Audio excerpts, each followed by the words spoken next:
Hello friends, welcome to our channel. तो आज हम देखेंगे अनिका की स्टोरी। वीडियो को लाइक कर दीजिए और चैनल को सब्सक्राइब कर लीजिए। ज़्यादा देर न करते आइए वीडियो को स्टार्ट करते हैं। पिछले एपिसोड में हमने सुना कि लक्ष्मी दमयंती देवी की तरफ जाती है तो वो एक गार्ड के हाथ से बंदूक छीन लेती है। जितनी देर में गार्ड खुद को संभाल पाता और लक्ष्मी पहले अनिका की तरफ गोली चलाती और उसके बाद पोजीशन लेते हुए आकाश के सिर पर बंदूक रखने की कोशिश करती है। वह अपनी पोजीशन लेकर आकाश के सिर पर बंदूक रख पाती उससे पहले ही एनी हवा की रफ्तार से लक्ष्मी के सामने जाकर खड़ी हो जाती है। लक्ष्मी इस रफ्तार को देखकर शॉक्ड हो जाती है। इससे पहले कि लक्ष्मी कुछ समझ पाती, एनी आकाश और गार्ड के आगे खड़ी होकर अपने हाथ हवा में खोल देती है। अचानक से उसके शरीर से पंखों की तरह खुली हुई दो आकृतियां दिखाई देती है, जो दो मजबूत ऐसी दीवारें थी जिन्हें गोलियां भेद नहीं सकती थी। यह होते ही मारवा सिक्योरिटी को यह समझने में देर नहीं लगती कि उनके सामने अनिका नहीं बल्कि उनका फाइटर रोबोट है। इधर अनिका ब्लूटूथ से फायर का ऑर्डर देती है। उधर से दमयंती देवी को यह समझने में देर नहीं लगती कि अब लक्ष्मी का यह जरा उतावलापन अब उस पर भारी पड़ने वाला है। दमयंती देवी भी अपनी स्त्री सिपाहियों को लक्ष्मी के लिए कवर फायर का ऑर्डर देती है। उसकी स्त्री सिपाही मारवा सिक्योरिटी से पहले ही लक्ष्मी को कवर देने के लिए मारवा सिक्योरिटी पर अंधाधुंध गोलियां चलाना शुरू कर देती है। लेकिन इतना होने पर भी दमयंती देवी और उसकी सिपाही अभी भी समझ नहीं पाते कि उनके सामने अनिका नहीं है बल्कि एनी है। वह अभी भी हैरान थे कि अनिका ने यह दो दीवारें कैसे खड़ी की। वह एनी पर अनिका समझकर गोलियां दागना शुरू कर देते हैं, लेकिन एक भी गोली उसके शरीर को भेद नहीं पाती। अब तक एनी धीरे धीरे पीछे खिसकते हुए गार्ड और आकाश दोनों को कवर करते हुए गाड़ियों के पास ले आई थी। गार्ड और आकाश के सुरक्षित होते ही एनी अपने शरीर के हर हिस्से से गोलियां उगलना शुरू कर देती है, जिसमें से एक गोली निपुण के सिर पर जाकर लगती है। वह एक ही पल में जमीन पर गिर जाती है। दमयंती देवी अपने हाथ से रुक जाओ कहकर आगे की तरफ दौड़ती है। दमयंती देवी के आगे बढ़ते ही दमयंती देवी की सभी सिपाही गोलियां चलाना बंद कर देती हैं।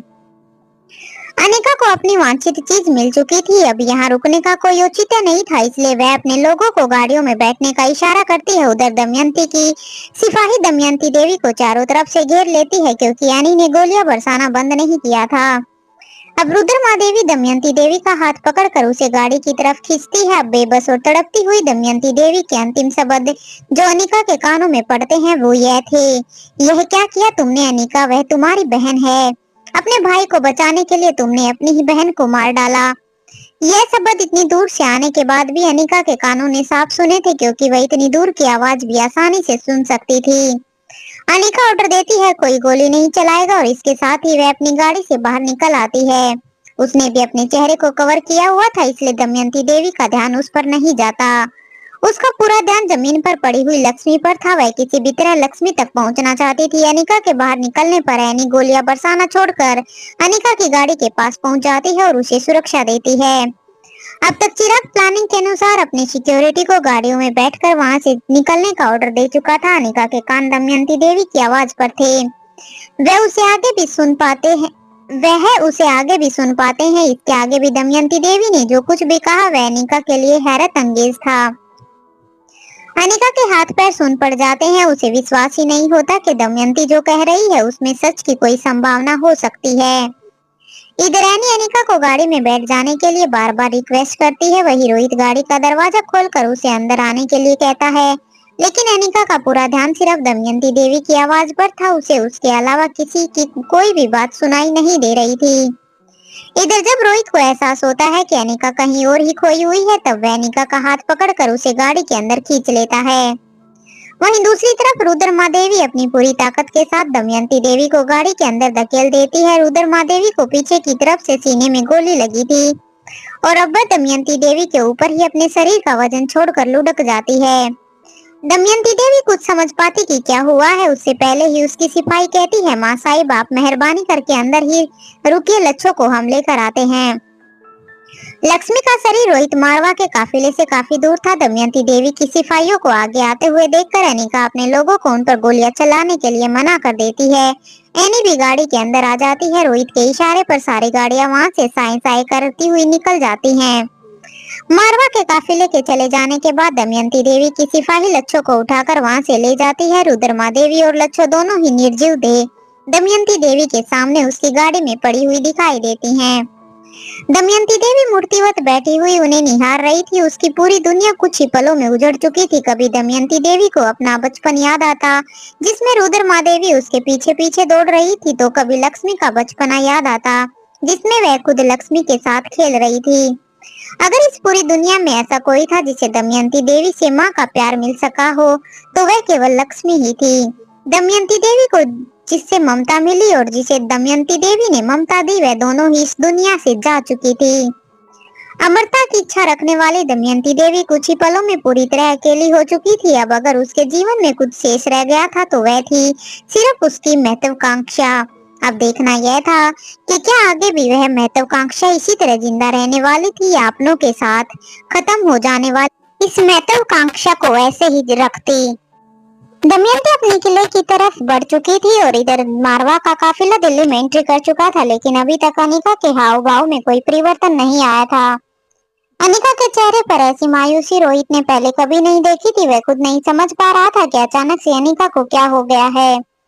रोहित से रहा नहीं जाता और वह अनिका से कहता है, अनिका तुम जैसा चाहती थी बिल्कुल वैसा ही हुआ। तुम चाहती थी कि तुम्हें आकाश मिल जाए, वह मिल गया।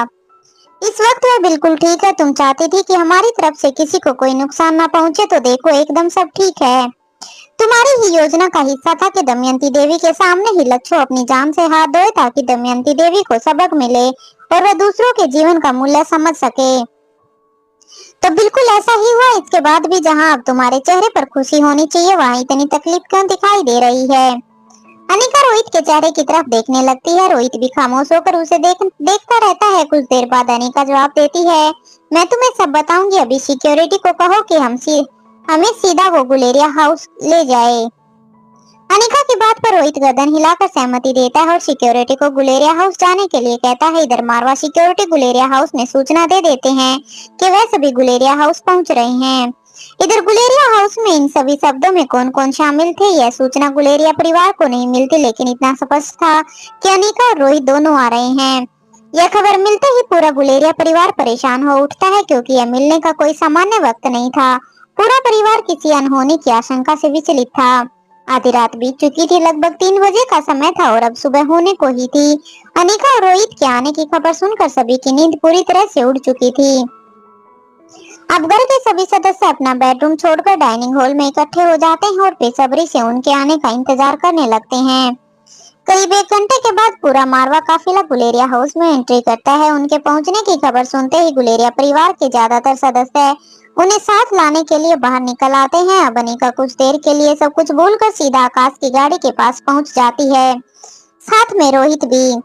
वे दोनों आकाश को गाड़ी से बाहर आने में मदद करते हैं। आकाश को देखकर सभी गुलेरिया सदस्य दंग रह जाते हैं। सिद्धार्थ अपनी आंखें फाड़ फाड़ कर उसके चेहरे को पहचानने की कोशिश करता है, तो नंदिनी अपनी आंखें मसल मसल कर अपने भ्रम को तोड़ने की कोशिश करती है।